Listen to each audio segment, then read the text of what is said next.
right, ladies and gentlemen, let's all rise. Get on your feet as we honor those who have achieved the highest recognition for tennis in our great state. Some of them are players, some of them are coaches, some of them are volunteers. But together, they are the members of the Sessions Family Georgia Tennis Hall of Fame. Round of applause as they come on in the room. We'll call them by name. We'll call them by name in the year they were inducted. Starting with the great Richard Howell, 1993. Wendy White-Prowse, 1996. Horace Reed, 1997. Jerry Caldwell, 1999. Manny Diaz, 2000. Al Parker, 2008. Alan Miller, 2004. Jerry Baskin, 2004. Jamie Kaplan, 2006. Randy Stevens, 2007. The great Peter Howell, 2010. Shannon Gaudette, 2013. Richard Bowers, 2015. Hugh Thompson, 2016. Ryan Blake, 2018. And Bill Ozaki, 2019. Welcome to the Georgia Sessions Family Georgia Tennis Hall of Fame members.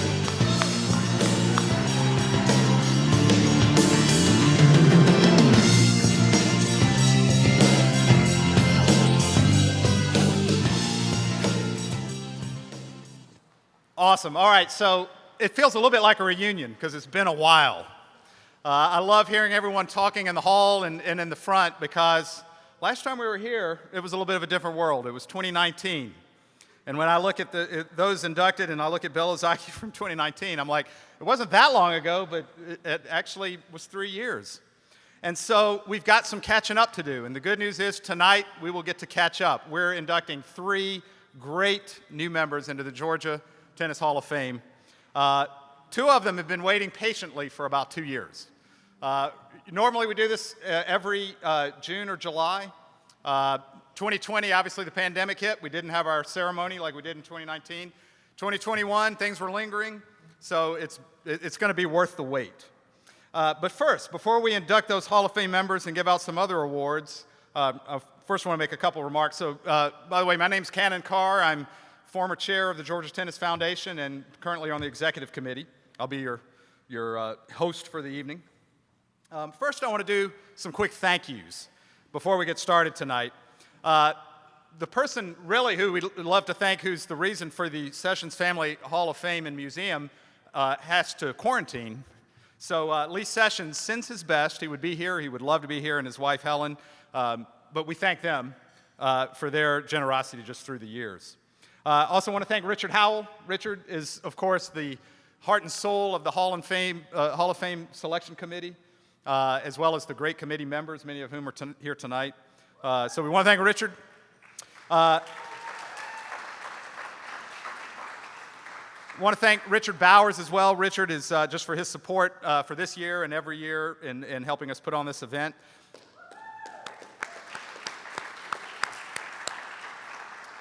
I want to thank Darren Potke, Executive Director of the Georgia Tennis Foundation. Without him, this show would not be on tonight. Darren, thank you very much for your work. And finally, just to all of you for coming. We had over 150 people reserved to be here tonight, and I think that is testimony to how important tennis is to our lives and to our world, and also testimony to the 3 inductees that we have tonight. It's great to have you all here, and it's great to be together. Let me also just highlight one quick thing about the Georgia Tennis Foundation. So if you remember the Georgia Tennis Foundation, we're a nonprofit that covers the state of Georgia that does 2 things. One, we preserve the legacy of tennis through the Sessions Family Hall of Fame and Museum. That is the main reason we're here tonight. But secondly, the other half of what we do is promote tennis as a healthy lifestyle choice, particularly for at-risk youth and children. And over the last 15 years, the Georgia Tennis Foundation, through its programs and its partnerships with important bodies like the USTA Georgia, we've coached, touched, helped grow tennis among tens of thousands of kids. over the last 15 years. So it's been a little quiet over the last 2 years, but we have been active, though. And again, want to thank Darren Potke for the work he's done during the pandemic just on grants that we've received, funding, publicity. He's done some great Hall of Fame videos you can see on the Georgia Tennis Foundation website, interviewing some of the Hall of Fame members. And also want to point out one other particular thing, and this is a big thing that we're proud of, and it's something that Dom Masiantonio has worked on really tirelessly for, I've lost count, 5 or 6 years. But it's a specialty license plate initiative that is going to raise potentially $100,000 for our foundation to reach out to youth and kids. And so to learn more, because this actually was just approved in the state legislature either this spring or last fall, go to georgiatennisfoundation.org or .com, I've forgotten which, but you'll figure it out. And look for it. Right on the front page there is the specialty license plate. You can learn more about it. For $25, you can order it for yourself. Let's every single person in this room order that license plate, because that $25 will get that for you, and then $10 of that $25 goes to the Georgia Tennis Foundation. So if we promote this throughout the next year and get 10,000 subscribers, which is very doable, we can get up to $100,000 for the Georgia Tennis Foundation. So round of applause for Dom. Dom, where are you? So we can just, you stand? And here he is. All right. That was a great bit of work there. So now we get to our official program. And as you can imagine it's really legends introducing legends at this point in Georgia tennis. And it's so much fun to be starting to welcome people up on the stage to honor people and give awards. So the first person I want to bring up, this is for the Dan McGill Impact Award.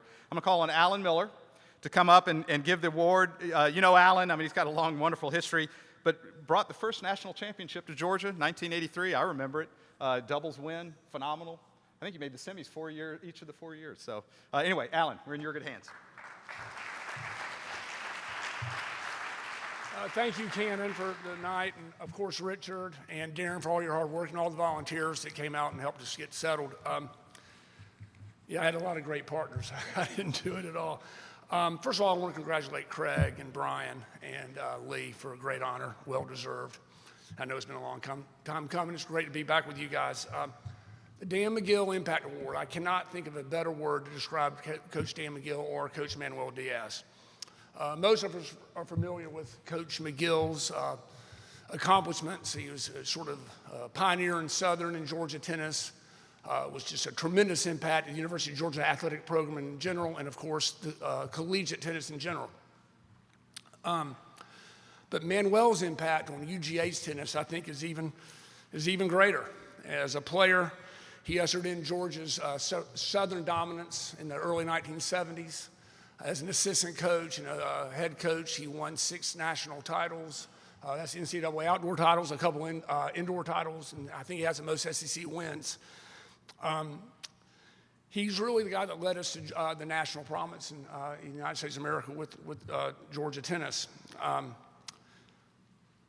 History's shown us how difficult it is to follow a living legend. And Manuel not only followed a legend like Coach McGill, he followed him while he was still at the university working, and he did so with grace and respect, and that's really hard to do. I'm really kudos for Manny for doing that. However, I believe that Manny's greatest impact really isn't about his wins, but it's on the players that he developed as people that went on to become great people. Most of us did, not me necessarily. But through his leadership, his dedication, his loyalty, his friendship, he meant so much. He was so special to so many of us. And as a member of, I think it's the greatest fraternity in the world, Georgia Tennis Fraternity, I want to say thank you. We're very fortunate, and we're very grateful. As a coach, yeah.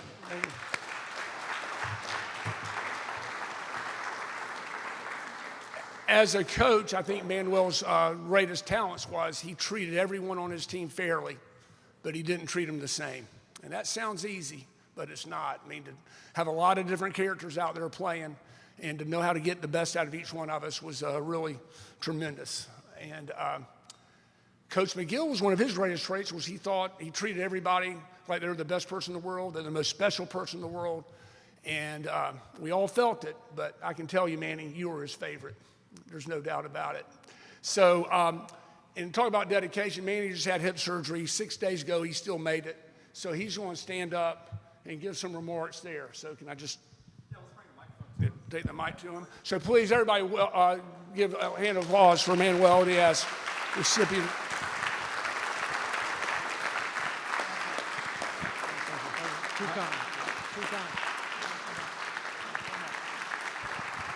Thank you, thank you. I'll be very brief. This is quite the honor. I want to first start by congratulating Craig Jones, now a Giant. And obviously, Brian Vahaley. Where's Brian? There you go. I failed miserably trying to get you to come to Georgia. You had just extensive career, and just very proud of what you've done, not only in tennis, but and congratulations to Lee King. There we go. And just to finish, our want and our mission at the University of Georgia as a state university is to try to attract the top talent in the state first. And I can't say enough about the Georgia kids that we've attracted: Al Parker, Alan Miller, and so many more players. Shannon McCarthy right there. This year we'll have our 3 captains from not only the state of Georgia, from Atlanta, Georgia, and the vicinity. Trent Bride. We have Blake Kreuter, another Georgia boy, and we have Britton Johnston. So proud of our Georgia kids. And they've always just been tremendous in bringing us just incredible success and creating a legacy for themselves. So anyway, once again, congratulations to the new inductees, and thank you for this award. Don't go away yet. Alan, let's come up and get a picture. All right, we'll do a quick photo op there. There we go.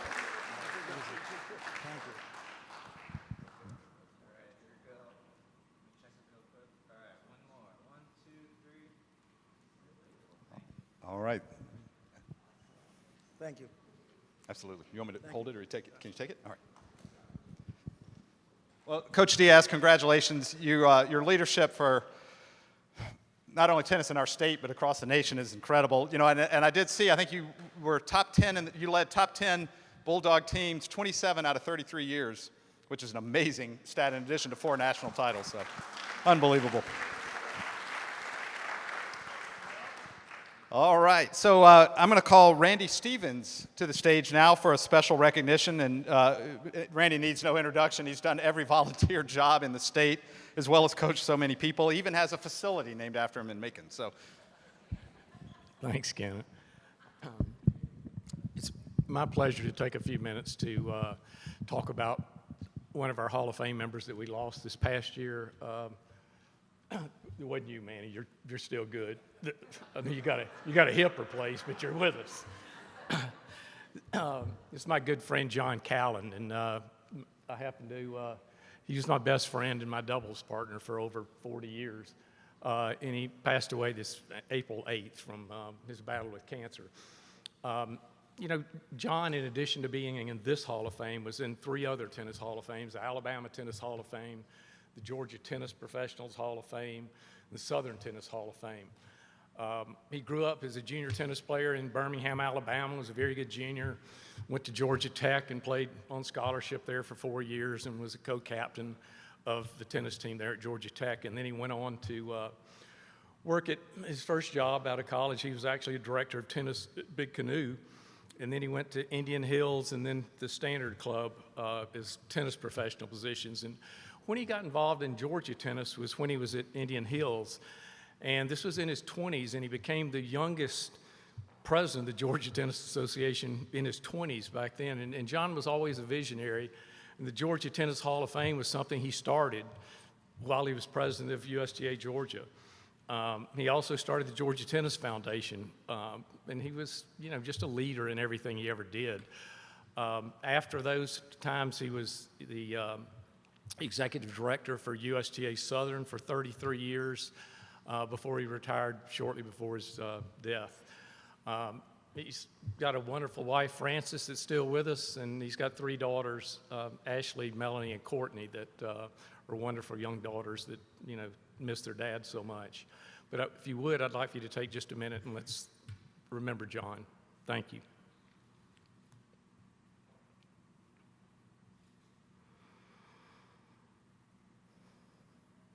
Thank you, Cannon.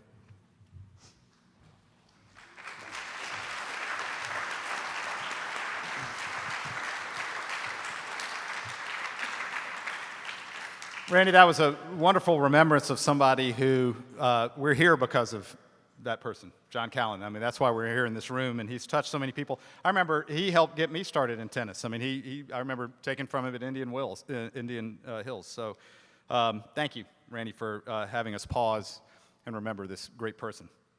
Okay, now we get to move to the reason that we're here. The 3 inductees, 2 have patiently waited, and 1 gets to just have that short window right in. So it's great. I want to bring to the stage Richard Howell, who I'd mentioned is the really the heart and soul of the Hall of Fame induction process, and helps lead the committee that does so much work to make this happen. So, Richard, thank you. You know, you were inducted in the Hall of Fame 1993. It's been a pleasure to work with you along the way. By way of introduction, your brother said, it's always interesting when fellow Hall of Famer plays fellow Hall of Famer, and he asked me to remind you and ask you about the match with Bill Shippey way back in Princeton days or something. Oh, maybe I shouldn't have mentioned that. His brother told me that. Anyway, so Richard, come on up, and we will follow your lead for the induction.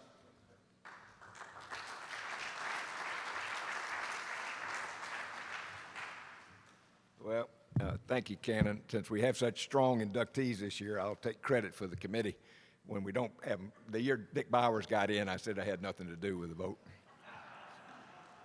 But actually, Dick deserved it. Real quickly, and I'm going to get into the inductees, but Manny Diaz, I remember being in Coach McGill's house many times, which was a real pleasure, and he was walking around with a letter. And he had a letter from a former player from Puerto Rico named Tony Ortiz, who was a wonderful guy, but rather infamous for flunking out of Georgia and a few other things we won't go into. But Tony writes a letter to Coach McGill, and Coach is just reading it, and he says, Tony writes, Manuel Diaz is as good a boy as I was bad. And Coach McGill announces to everybody, on that alone, I'm giving him a full scholarship. True story. As to John Callan, briefly, as pointed out by Randy, we all miss him. He started, I believe, the Georgia Tennis Foundation and actually started the Hall of Fame, 1983, 39 years ago. And we're getting ready to induct the 70th, 71st, and 72nd inductee. The bar has gotten a lot higher than when I got in, and when my brother Peter got in, I got to give him a shot. But seriously, to get right into it, well, one other thing I'd like to say. It shows how important this event is, that 18 to 20 Hall of Famers came out in, frankly, a difficult time with COVID surging again. And if we're going to get COVID, this is a nice night to get it from, I guess. But seriously, it really means a lot to them and means a lot to me that they care enough. And I do want to commend our committee. Committee works very hard on it, and I'm just part of it in terms of the selection committee. Okay, if we'll cue up the video on Craig Jones. In tennis, sometimes it's talent, and sometimes it's coaching. While some are better than others, it's rare for an instructor to be director at a major club at the age of 23, even rarer to be inducted into multiple halls of fame, and then develop more than 250 future college players is almost unheard of.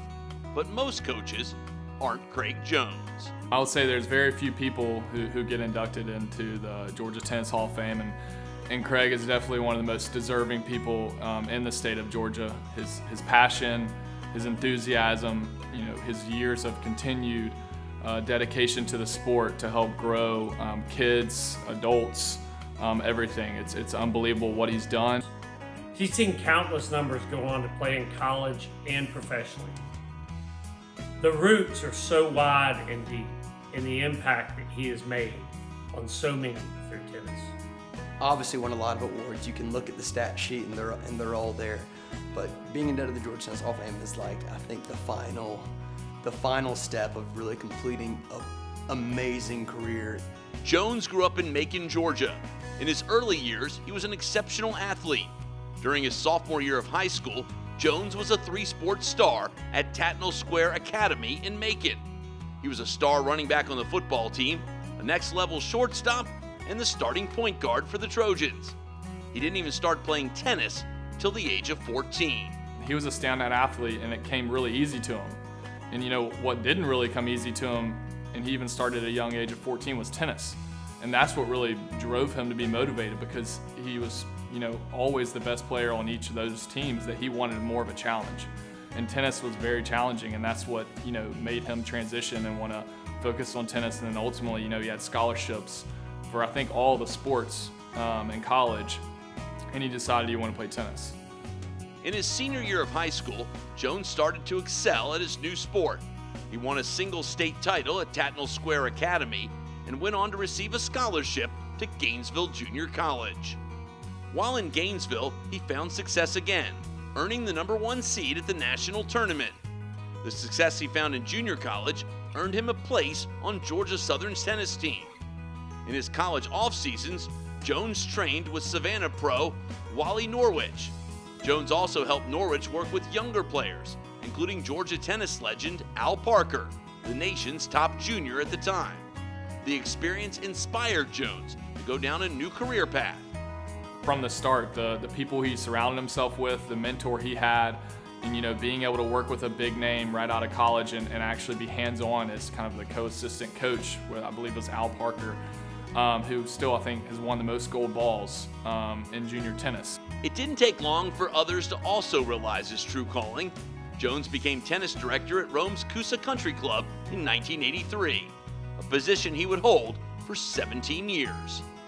In 1987, Coosa had more than 35 state-ranked junior players, the most of any private club in the southern section. As you can see, within a few years of being there, already had developed a program, had kids going to play college tennis, grew the adult tennis program, and so I think they took a risk, and it was a huge reward. In the late 1980s, Jones became Georgia's Junior Davis Cup coach alongside Rick Davidson. They led the team to 10 straight Southern titles. Jones coached the USTA Southern Boys 18 and under team at the nationwide intersectional tournament. And to be a Junior Davis Cup coach, you're working with the best juniors, okay, but you're also giving back, and I think that's really, really important. After his time in Rome, Jones would move home to Macon and become tennis director at Idle Hour Country Club. The big thing is Rome was a small town, didn't have a big tennis program at the time, and he goes into Rome and builds this huge junior and adult program out of a country club. And Idle Hour was another opportunity where there wasn't a big tennis program to come in and teach the game to kids, adults, and grow a junior program to where kids are going off to play college tennis out of a small club. In 2010, his hard work and dedication paid off. He saw his players win 5 of 10 singles titles at the Georgia Junior Closed Qualifying Championships, the state's top junior tournament. I remember when that was happening, I just go, that's just an incredible accomplishment. I mean, he's from Macon, and that's not the hotbed of tennis like Atlanta is. And to have half of them win that event, to me, is just that's the highlight of the junior calendar as far as the state of Georgia goes. To have that accomplishment is just incredible to me.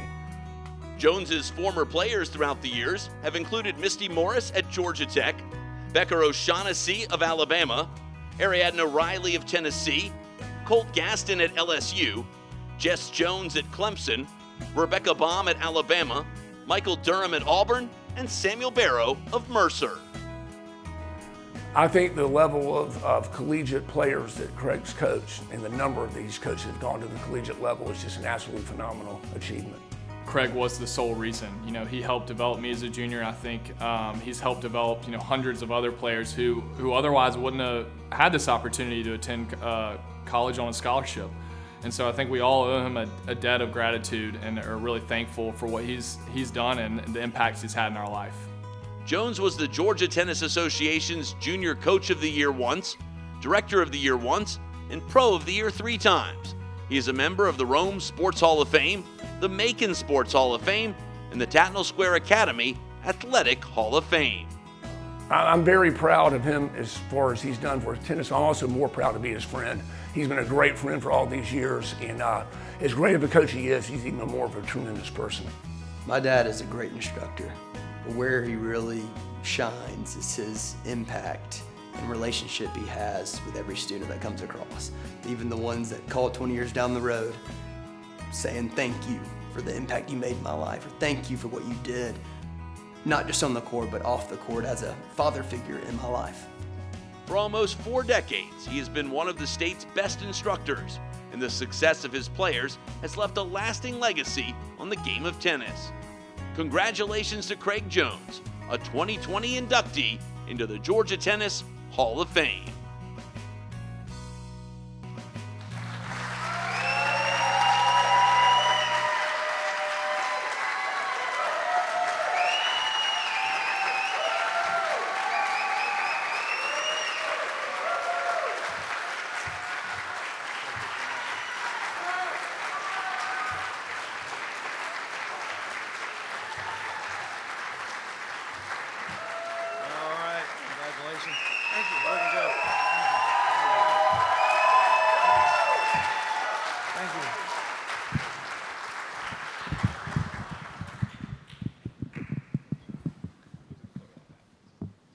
I'm a little guy. Oh man, so glad to be here. This is incredible. Brian Lee, Manny, incredible honors. Brian Bahaley, I remember working with him at all performance coaching seminar when he was about probably 12 or 13. I think he was headed to the Orange Bowl. I was giving him a hard time about eating candy. I guess that didn't work out. He only finished 60 in the world, so good job, Brian. Lee, I don't know you, but to be among these people, you must be fantastic. So congratulations, Lee. Yeah. And I know Manny well. Trying to think, I played Manny in an exhibition match. Of course, I lost. I played Alan Miller when Georgia played Georgia Southern. I lost. I played George Bezetny, and I was up 4-0 on George Bezetny against Georgia. And 15 minutes later, I lost 4-0. And that was it. I lost to Peter Lloyd 4 in the third. That was a pretty good match. My only win was against Al Parker when, nobody knows this, but I beat him when he was 10. Yeah. I think I was playing college tennis, and I played him when he was 10. So I think I just barely got by that match. But congratulations, those guys. Carson, Marcus, Becker, Alan, great friends, my son. That was an incredible video. Scott that put that through, and Richard, Darren, that was incredible. So very honored, and I'd like to have that video. That was pretty impressive. So that was great stuff, yeah. High school, I'd like to start out by mentioning a guy. I played high school football at Tatnall, and there was a guy named Gary Faulkner that was my high school football coach. And he's passed away a few years ago, but he instilled so many tough things. Believe in yourself. And I did. And I thought I was going to play college football. And he was an amazing football player at Georgia Tech, strong safety. And I learned so much from that guy. I wanted to be like an athlete like him. He wasn't a lot older than me. I think he was probably a head coach when he was probably 26 years old. And it was powerful. He showed me a lot about athletics and how to work hard, and I miss him. And I think his son is here with us tonight, Dre and his wife Kimberly, and I'm so glad they made it tonight. It's wonderful. Passion started in when I saw a guy named Wally Norris teach tennis to juniors. It was amazing how good he was. He would work with kids all the time, and they would come to Macon, Georgia, and play the qualifier. Savannah, Georgia, great tennis players. They had Scott Carnabad, Deanna Clayton, and this one guy named Al Parker. When I went down one summer and worked with Wally and learned how to really teach the game of sport and how to grow the sport and become a great coach was under Wally. And I got to work with Al Parker, and that was amazing. And Al, you know, I look back now, Al Parker won 25 Super Nationals, the greatest junior ever to play the game. And he's here tonight. He came up and spoke to me, and I was like, I hadn't seen him in probably 20 or 30 years. And my first job at Coosa Country Club, I put Mid Parker down, his father, as my reference. And I think they laughed. You didn't work with Al Parker. And I said, yeah, I did. I wasn't the head coach, but I worked with him. So anyway, my first job, Coosa Country Club, was fantastic. In Rome, we were there 23 years. And George Wallace and Vernon Neal, who's passed away now, they were big promoters for tennis in Rome, Georgia. And they helped grow not just Rome, Georgia's tennis, but our country club as well. We had a beautiful facility. We grew a huge program there. I think we were ranked maybe top in the South, as most juniors ranked in the South, which was, of course, I felt like $1 million. But leaving Savannah with Wally and working with only major high-quality juniors, my first lesson, I think, was a beautiful lady, fit as a fiddle. I get out there, my first lesson, I'm feeding balls right, and she's running and hitting them. And I feed balls left, she's running all over the court, and she waves her hand, stop. Come here. And I walk up, and I said, yes, ma'am. She said, Craig, I'm paying you to hit the ball to me, not away from me. I said, yes, ma'am. So I had to learn a little bit about country club tennis. That was different. Anyway, that's where my family started. My beautiful daughter, Carmen, Carson, and Camden, and my passion for horses. I raised 19 horses when I lived in Rome. Me and my beautiful wife, Donna, we raised 19. And, you know, people say, how'd you do that working all day? When you love something, it's not work. And I'd come home and really enjoy working with horses. That was a big passion of mine. Moved to Idlehour Country Club. We have a beautiful facility, 13 tennis courts, 8 clay, 5 hard. And Mike Emernon, who's built this court out here, building our courts, he's building us 9 pickleball courts right now. You know, pickleball's taking over, not tennis. David Riddell, Doug Dunwoody, our tennis chairman and our general manager. It wouldn't be possible. We don't have great board leadership. I want to thank them. My staff, Alexander, Vladi, Santino, Carmen, Lisa, Spencer. I got a credible staff. Carson just left us about a year ago, and he is the tennis director at Savannah Golf Club and doing a fantastic job growing the tennis in Savannah. On a down note, I lost my son, Camden, in 2018 from a car accident. He was 23. That's when you learn how to cowboy up, get tough in life. My wife, 39 years, married, she was right with me. It was tough on us. We learned how to grow back together and hang in there. It's tough. If it wasn't for this body of tennis, Idlehour and all the support in Rome and all the friends in tennis, I don't know what I'd do, so thank you. Hard love is tough. Every year, I usually give my tennis academy a big shirt that says hard love on it. Your parents have to get on to you sometime because they love you.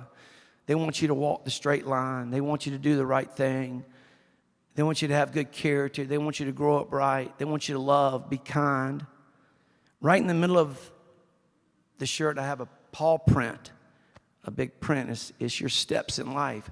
What kind of print you leave behind. What are people seeing? Are you a good person in life? So yes, I want tennis players to be great, but more importantly, I want them to be great people. I think I'm going to leave with you. Believe in yourself and always cowboy up in life. My God bless. Thank you.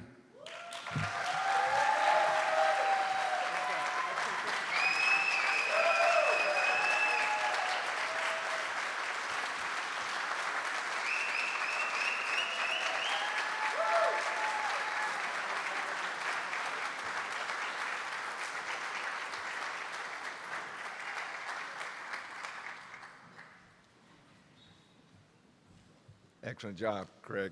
Well deserved. All right, if we could cue up the video on Brian Vahaley. Rarely can a player achieve elite national status as a junior win multiple high school state championships, dominate college tennis, and eventually turn pro, becoming one of the best ever to hail from the Peach State. But then again, no one else is Brian Vahaly. Brian Vahaly was easily one of the best tennis players Georgia has produced. He overachieved in junior tennis, college tennis, and professional tennis. He was simply one of the best players we put out. Brian was always the smartest player I ever coached, both on and off the court. You know, people talk about, playing checkers versus chess. I think Brian took that one step further. I think Brian was playing bridge when other people were just playing war. He had a world-class backhand. His anticipation on the court was incredible, and his mental game was second to none. Brian Vahaly was born in Camden, New Jersey in 1979, and he took to tennis like a duck to water as he began hitting balls at the ripe age of 2. In his early years, his family moved to Atlanta, and Brian continued to learn the game, honing his craft, and by the age of 12, he was turning heads and climbing in the national rankings. You could see right away his vision on the court was better than anybody. He just knew how to play people. He knew how to compete. He knew how to attack your weaknesses. And where everyone else is just kind of smashing balls and hitting balls, he knew when and where to put that ball to get you in an uncomfortable position, and that's what allowed him to win those close matches most of the time. He would go on to attend the Lovett School in Atlanta. During his high school years, he led the Lions to 3 GHSA state championships. The biggest accomplishment, however, was during the spring of his senior year. Vahaly won the Easter Bowl's boys 18 and under division. The following summer, he reached the quarterfinals of Junior Wimbledon. That boosted him to number 17 in the ITF World Rankings. From a confidence standpoint, I think that was a day where he really felt like he belonged as, one of the top couple players in the country. His opponent in the finals was Chad Carlson, who's also from here in Atlanta. That just shows how good of a player Brian was. The South was very good. Atlanta was really good. We had 4 players in the top 20 in the country. Brian was the best of those 4. That was a huge tournament, not only for Brian, but also for the state of Georgia. And that win took him to the top, and at that point, everybody realized how good Brian was. Vahaly, now a top 20 world junior, chose to forego pro tennis to play in college. He then shocked many again with his choice to play at the University of Virginia over both Georgia and Stanford. At the time, the university had no tennis tradition, but a strong academic reputation. When it came time to go to college, he could write his own ticket. He could go wherever he wanted, and it was important to him to basically walk in his own path and find a school that fit his needs. And religion and academics were very important to Brian, as well as obviously the tennis. And he just felt UVA would give him the best chance and the best opportunity to just grow up. Dick Stockton was the coach there, and Brian wanted to go to a good academic school where he was going to lead the way, where he might be the first real star there. And that's exactly what happened. While at Virginia, Vahaly was a 3-time All-American, 2-time Atlantic Coast Conference Player of the Year, and in 2001, he reached the NCAA singles final as well as the doubles semifinal. He was also the first tennis All-American in the program's history. By going in there and having success, he showed other, top 10 players in the country that it's possible and it's doable. Once he got to UVA and started having the success and he became one of the top players in college tennis, at that point in time, he was able to really lay that foundation for where UVA tennis is today. And Brian deserves a lot of credit, for the success that UVA has continued to have, to this day. After graduating, Vahaly turned pro in 2001. He would go on to win 8 pro challengers in his first 2 years on the tour. He broke into the top 100 in 2003 when he made the semifinals of an ATP Tour event in Memphis, eventually losing to Andy Roddick. Later that year, he had his breakout event at the ATP Super 9 at Indian Wells. He met former #1 player in the world, Juan Carlos Ferreira, in the second round, and he won 6-4, 3-6, 6-3. while advancing all the way to the tournament's quarterfinals. Made his first really big move was at Indian Wells. He got the call to go play the qualifier. And then he went out there, went through the qualifier, and that's where he beat Juan Carlos Ferrero, Fernando Gonzalez out there. And that's when he made his big breakthrough. Vahaley was known for his play on the baseline as well as his exceptional backhand.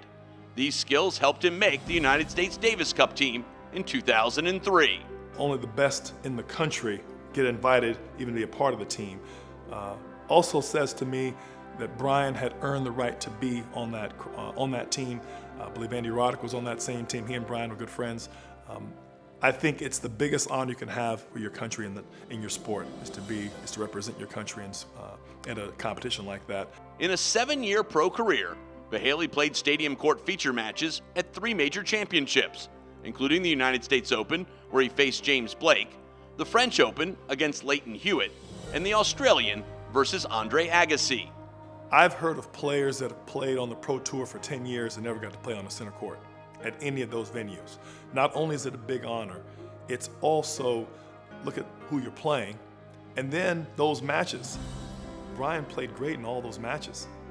Not to mention a couple of top 3 wins that he had in that same year, which shows that he really had the goods to compete against those players. He reached a career-high ranking of 64. He was only the 2nd homegrown Georgia player to crack the top 100 on the ATP Tour. He was also the only college graduate that year to make it. His career saw tour victories over 4 former world top 5 players: Ferrero, Tommy Robredo, Fernando Gonzalez, and his childhood idol, Michael Chang.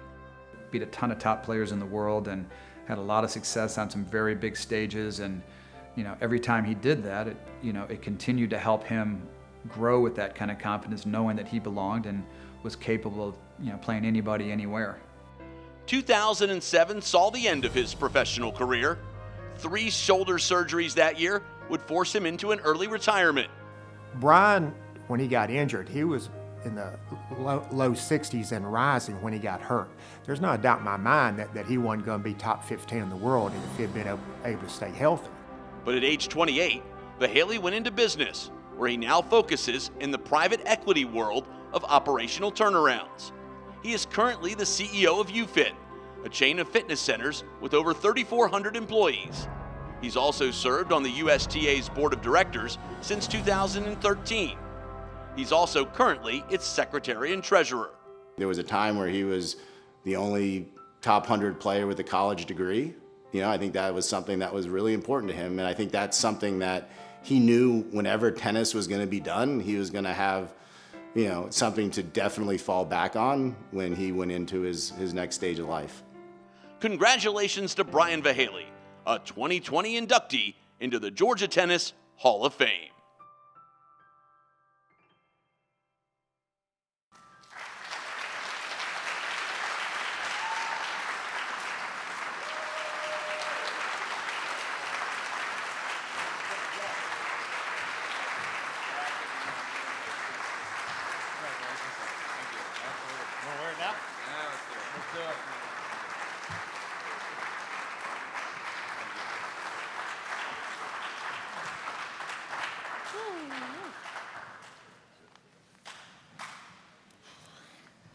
Thank you. That was quite an interesting video.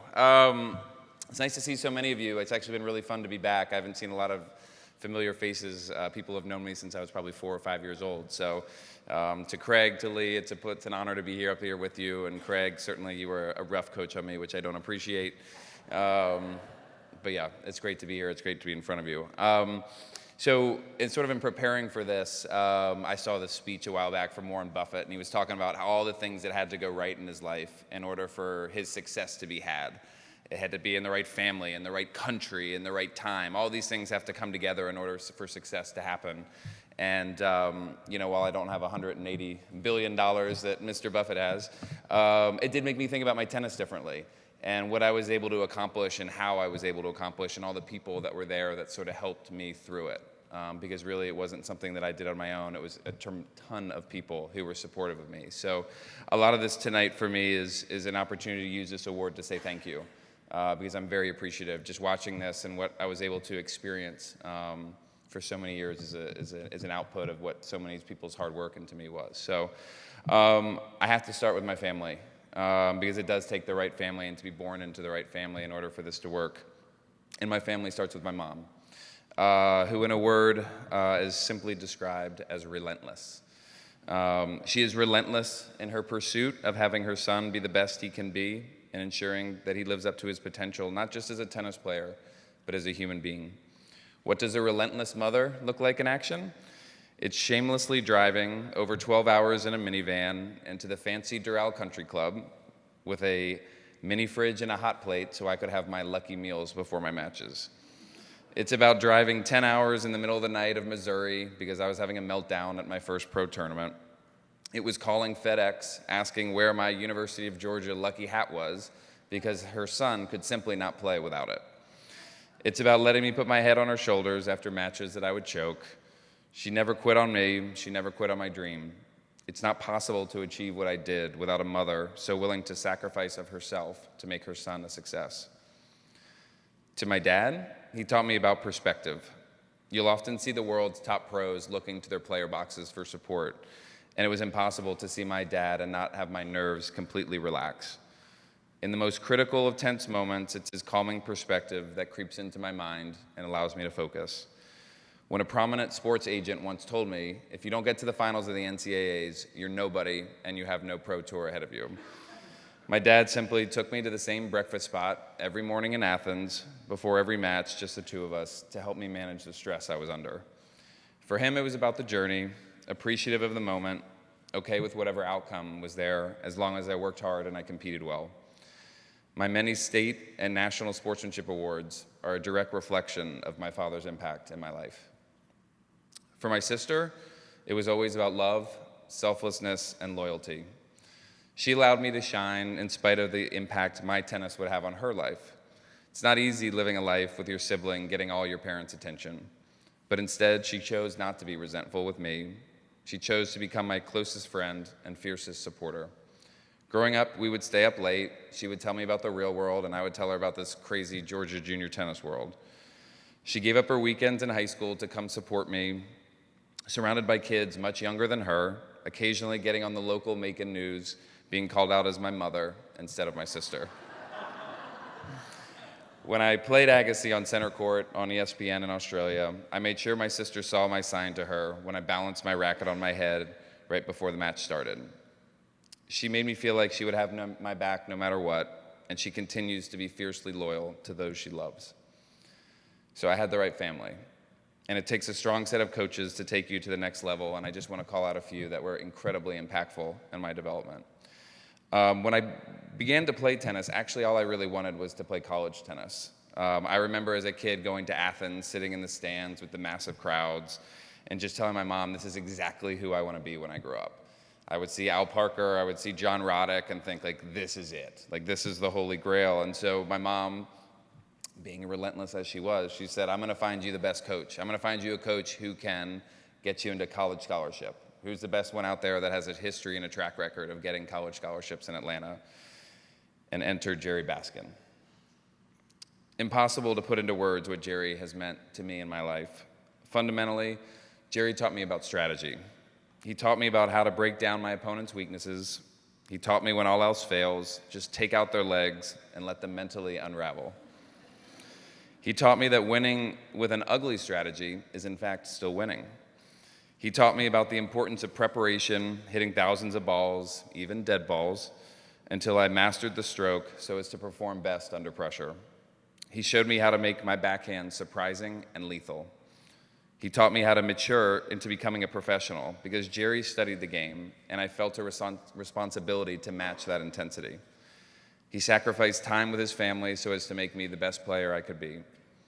Jerry's approach to strategy continues to serve me in the business world, and I am forever grateful for that. Jerry made me believe in myself more than I ever would on my own, when all I saw in the mirror was a kid with really big glasses and a surprisingly large head. David Drew, he changed the way I thought about and experienced the game. Every successful player has a team, has an entourage to support him, and David and his group were my first team. I learned that life outside the court actually does impact your ability to win on the court. David helped me understand I needed a little swagger out there, even if I was sort of faking it. One of our first tournaments together, I was pleased to finish in 4th place.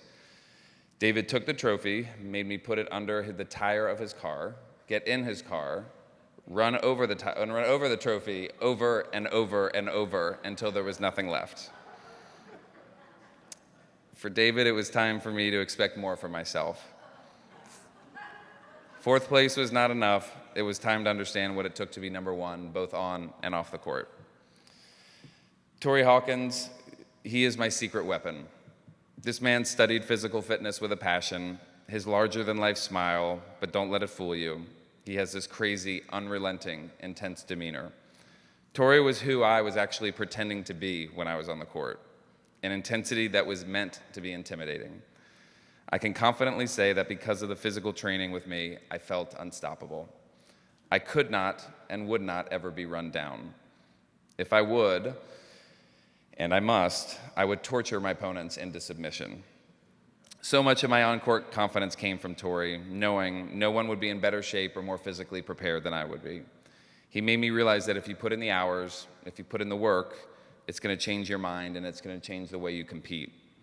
I stand here with tremendous peace knowing I got the most out of my abilities because of the work that Torrey put into me. And finally, to David Stolle. Those of you who grew up playing junior tennis know it was very hard. It's lonely, it's confusing. David was not only my friend, he was my mentor. He was the man I wanted to be when I grew up. Subconsciously, he probably still is. He just has a way of caring about people, making you feel understood. He taught me about spirituality, the importance of respecting yourself. As I serve and give back as the treasurer of the USTA, it's because of David Stolle, who taught me about humility and values and the responsibility to give back. He taught me lessons I'm proud to say that I've already passed on to my children today. So, players, coaches, it takes more than just the committed family. I was fortunate to have grown up in this great state of Georgia. Alta made the sport our family. The Georgia Tennis Foundation was an important vehicle in giving back.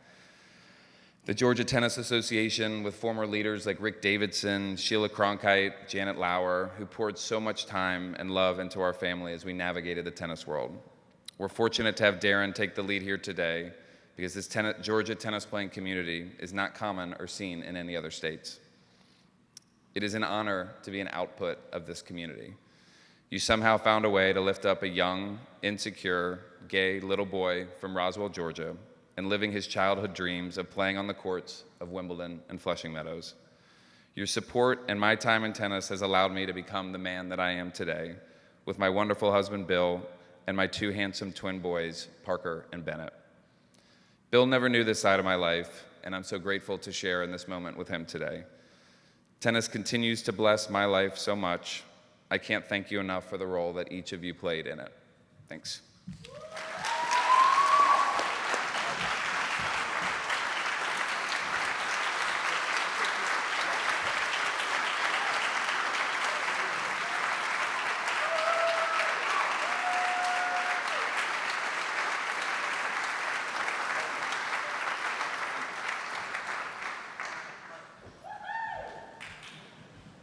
Well, we've had 2 great videos and 2 great speeches. Don't put any pressure on Lee, but seriously, I would like to take a moment to thank Darren Potke, who wears a lot of hats, and this is his first time he's run this event, and obviously he's done a very good job. Thank you, Darren.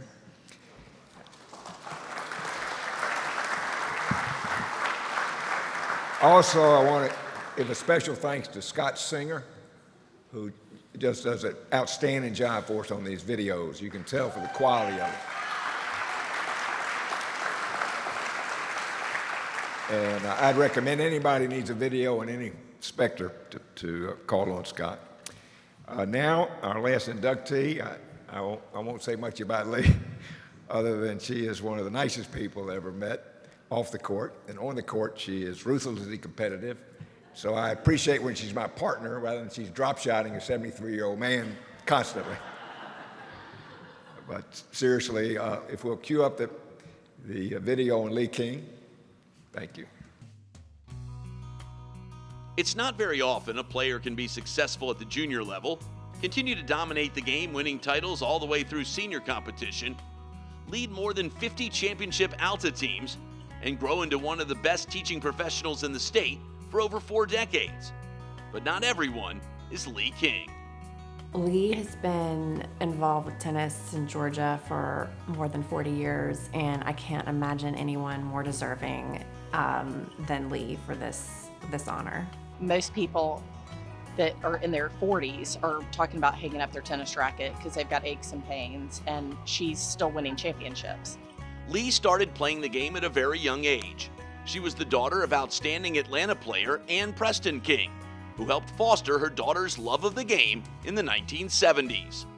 The two played together often and even formed a #1 ranked mother-daughter team while Lee was still a teenager. The younger King was also quite a player, as she was ranked #1 in the state by the age of 12. So being ranked #1 in the state at 12 years old is an incredible feat. I know that her mother passed down her love for the game, and Lee took to it early on, and it's been with her whole career. In high school, King was an exceptional all-around athlete, lettering in 5 sports at Pace Academy: basketball, volleyball, cross country, track, and of course tennis.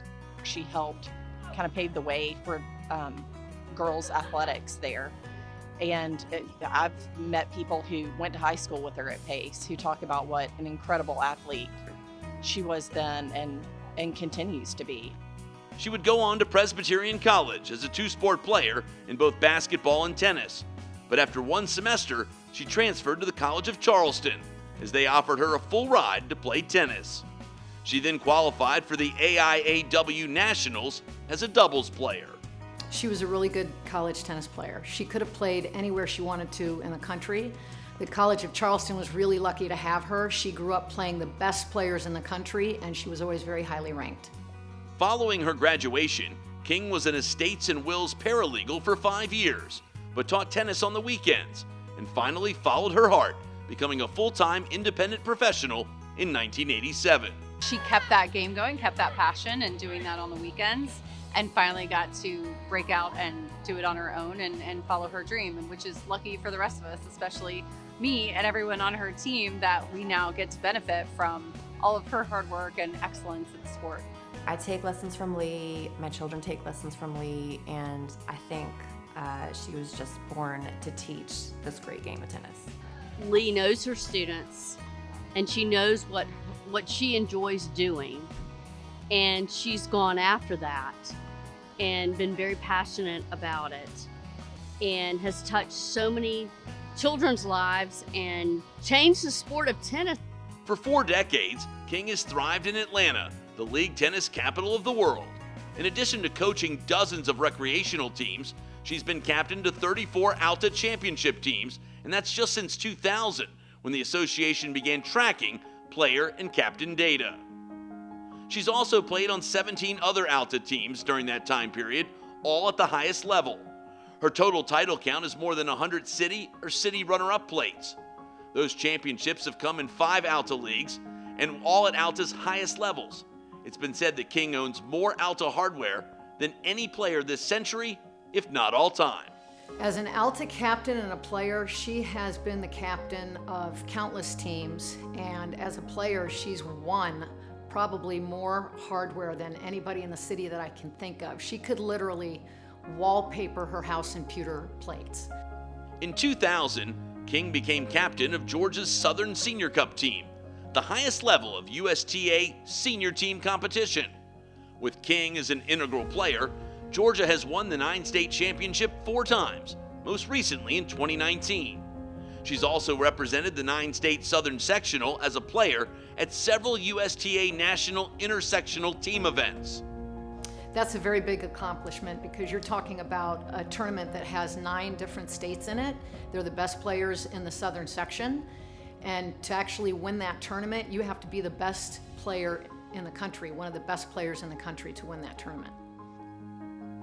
Another passion of King's is Atlanta's Bitsy Grant Tennis Center.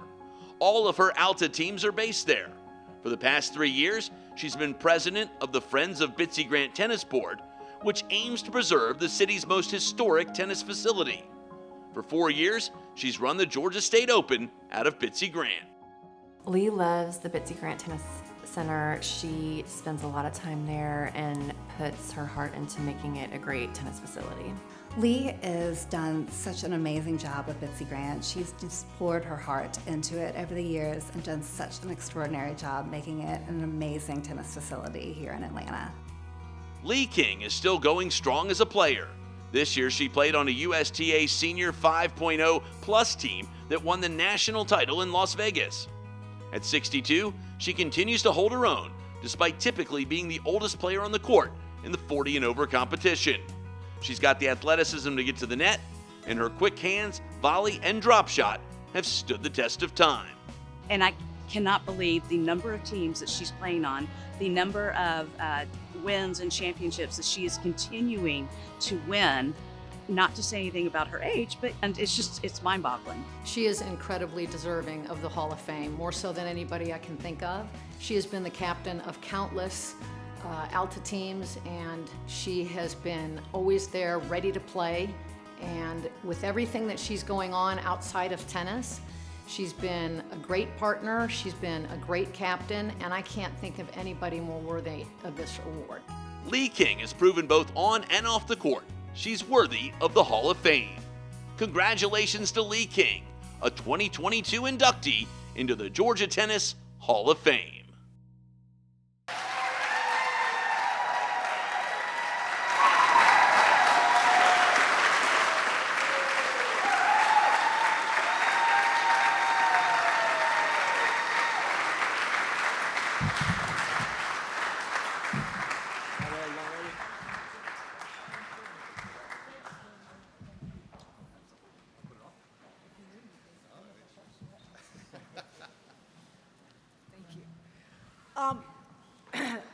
First place,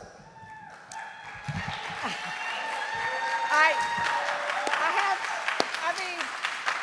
am the luckiest person. I not only have a wonderful supportive family who finally got here, and I can't follow, Brian and Craig, y'all are amazing, and mine's not gonna be that interesting, but I will say that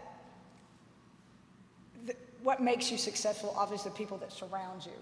And if you surround yourself with very good players, very good partners, very good teammates, your teams are going to do well.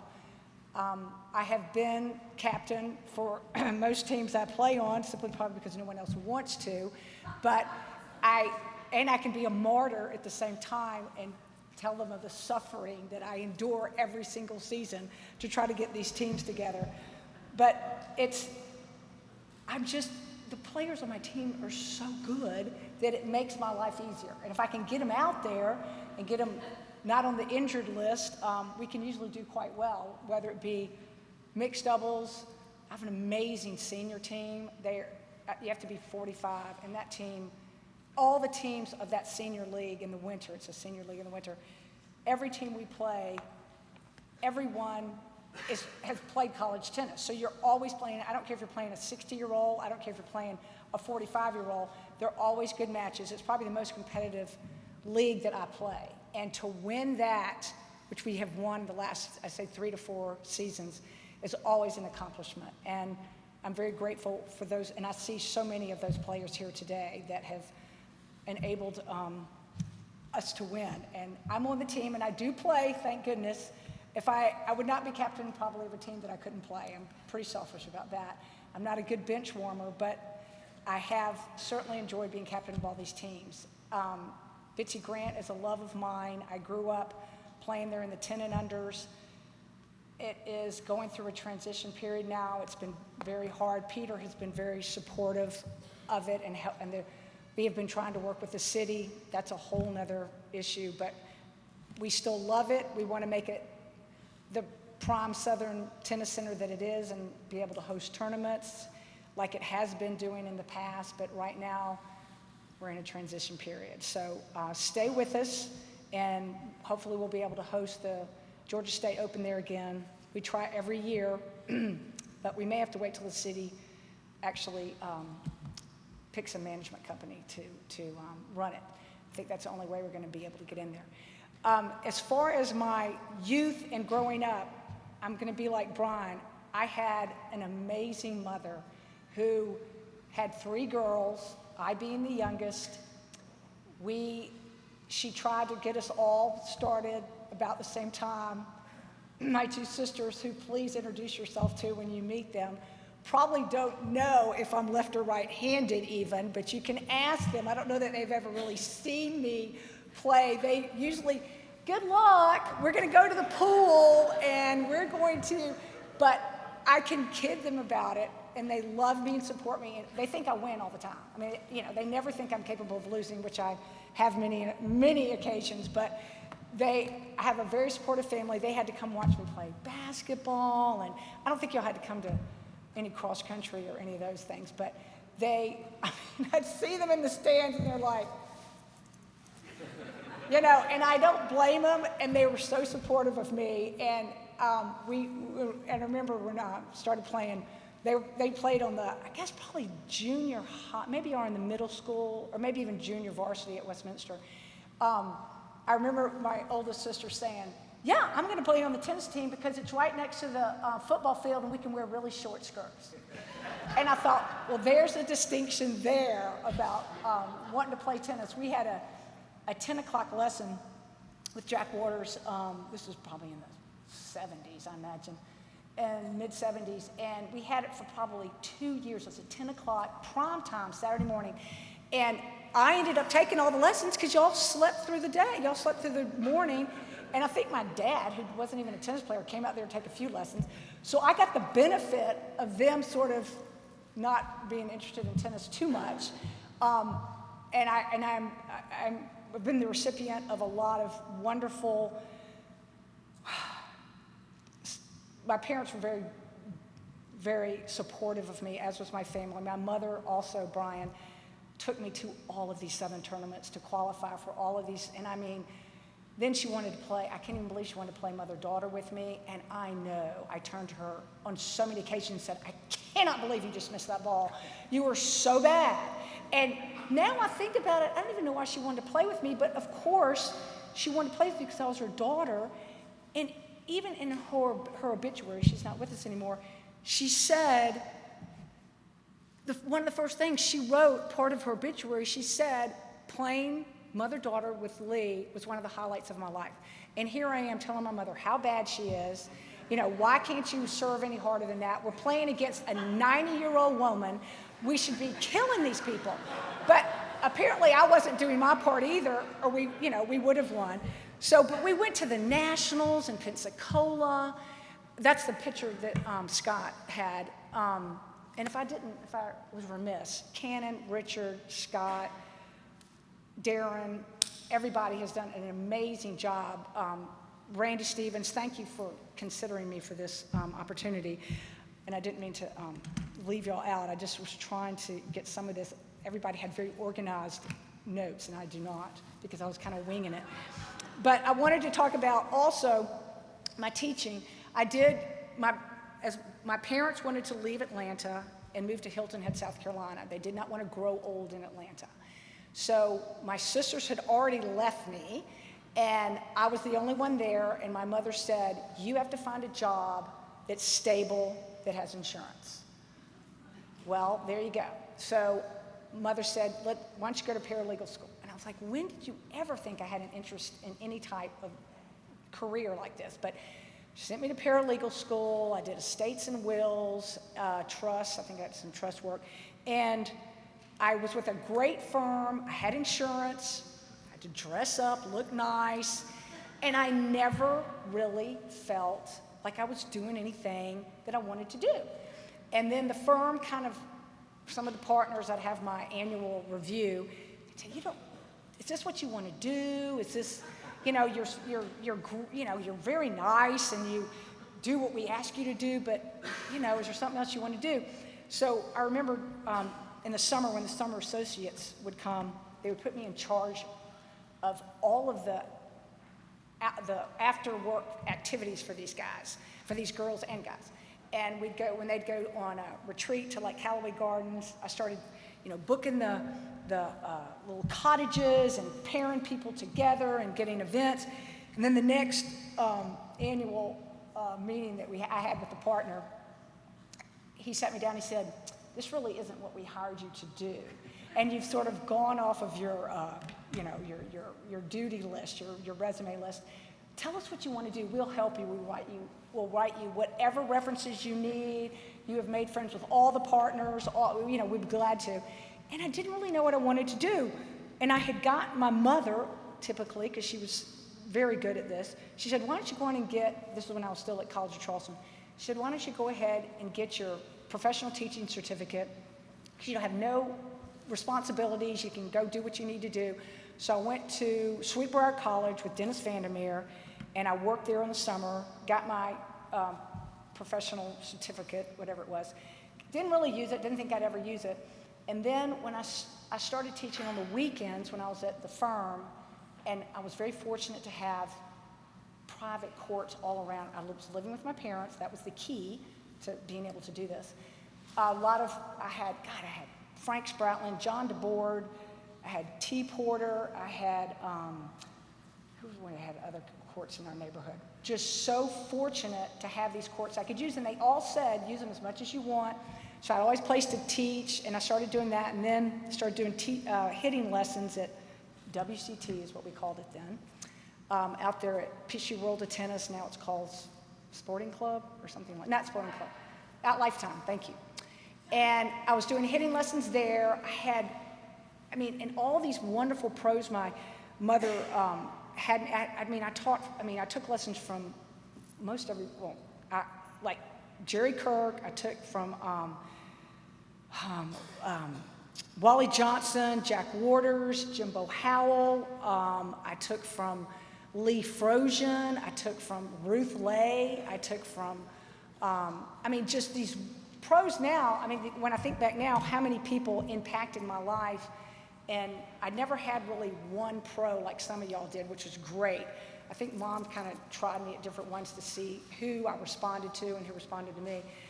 And I had a wonderful, supportive father who just said, do what you need to do. And I'm sure he was paying the bills, just saying, you better do it quick, But I really did. And it's because of my family that I was able to do a lot of these things. And I think you don't realize, I did thank my mom, I'm sure, but I wish I had thanked her more. And I think we would have played in more tournaments. She got cancer probably, I think it's about 15 years ago.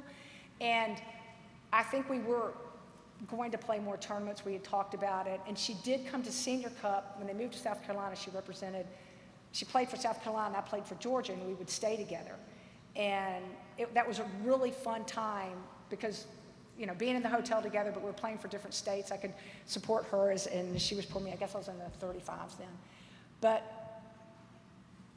I worked then I started teaching. I started going to Westminster to teach tennis because they had so many courts, and several parents had asked me to come there and teach their children after school. So I started doing that. I got very fortunate with a lot of following there. Taught their after-school tennis for over 30 years, and then pandemic hit, and they said, you can't teach, we're not doing after-school tennis anymore. And I was a independent contractor, so I kind of came back to my roots at Brookwood Hills, and I had been teaching there off and on, and my parents' first house was in Brookwood Hills.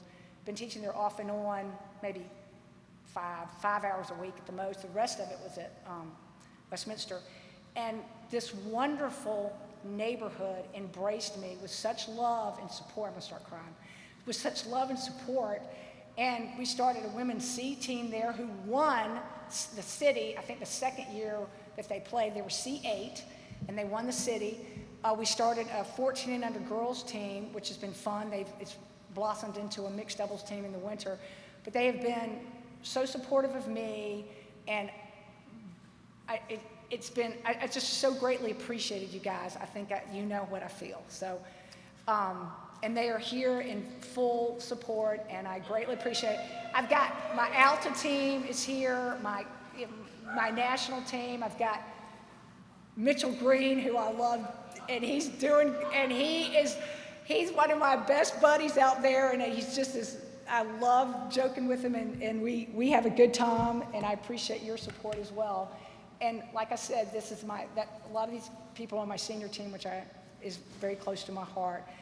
And I'm not going to go any longer because I told Richard I wouldn't go more than 5 or 6 minutes, so I've probably gone over. But thank you all, and you guys are amazing. I'm sort of coming in as third here, and I can do that. I won't run over my trophy. I'll still keep it because I'm proud of it. But I just appreciate I know everybody had better things to do tonight, and for everyone to come and support the three of us, and my little group has been amazing, and this Hall of Fame. Y'all, I mean, I've been coming here and watching your videos, and everybody's like, when are you going to do it? I said, when I'm deserving, and I'm okay with this. And I really appreciate it. I don't know if I can fall into their category, but I have been in Atlanta my whole life. I've tried to promote tennis the best I can and play it and teach it. With hoping that people want to continue to play for the rest of their lives. And I appreciate everybody being here, and even Stacy and Jeanette, thank you very much. Thank you, everybody, and I appreciate it.